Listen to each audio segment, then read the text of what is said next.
બેસ્યું અને વેદવ્યાસ. એક દિવસ વેદવ્યાસ ઋષિ બ્રહ્મા ભગવાનની પૂજા કરતા હતા. તપમાં બેઠા. બ્રહ્મા ભગવાનનું તપ કર્યું બહુ બધા ટાઈમ સુધી કર્યું. પછી બ્રહ્મા ભગવાન ખુશ થઈ ગયા અને એમને પ્રસન્ન થઈને કીધું કે બોલો ઋષિવર, તમારે શું જોઈએ છે? તો કે હું કઈ રીતે વ્યાસ કે હું કઈ રીતે કહું, મને નથી ખબર પડતી. તો બ્રહ્મા ભગવાન કે તમારે જે કેવું હોય બેઝિઝક કહો. તો એમને કીધું કે મારે એક ગ્રંથ લખવો છે, પણ મને એવા વ્યક્તિની જરૂર છે જે હું બોલું વિચારું એ પ્રમાણે એ જલ્દી ગ્રંથ લખે. તો બ્રહ્મા ભગવાને કીધું કે આમાં તમને હેલ્પ શંકર દાદા કરશે.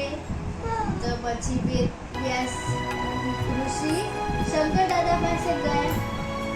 શંકર દાદાએ કીધું કે તમે અહીંયા શા માટે આવ્યા છો? મને મારી દિવ્ય દ્રષ્ટિથી ખબર પડી ગઈ છે. પછી એમને કીધું કે ગણેશ છે એ તમને હેલ્પ કરશે.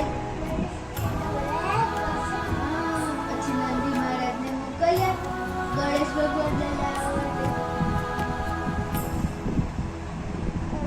તો નંદી મહારાજ ગણુ દાદાને લઈને આવ્યા.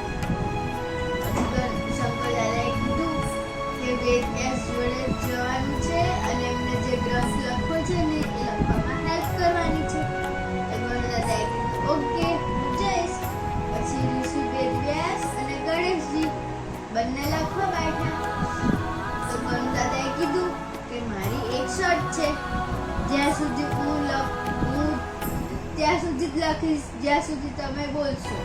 જેવા તમે બોલતા અટકી ગયા એવું હું લખવાનું બંધ કરી દઈશ.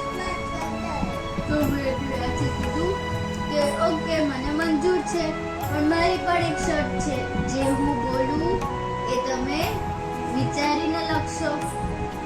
તો ગણુ દાદાએ કીધું ઓકે વિચારી સમજી અને પછી લખીશ.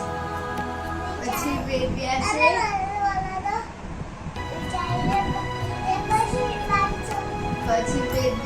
બોલવાનું ચાલુ કર્યું અને ગણુ દાદાએ લખવાનું ચાલુ કર્યું. લખતા બહુ બધું લખ્યું. પછી મૂષક મહારાજની વચ્ચે કલમ તૂટી જતી હતી.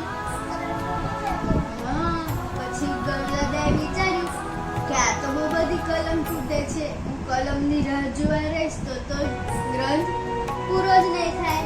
પછી ગણુ દાદાએ એમનો દાંત તોડીને કલમથી લખ્યો, એને કલમ બનાવીને ગ્રંથ પૂરો કર્યો અને એ ગ્રંથનું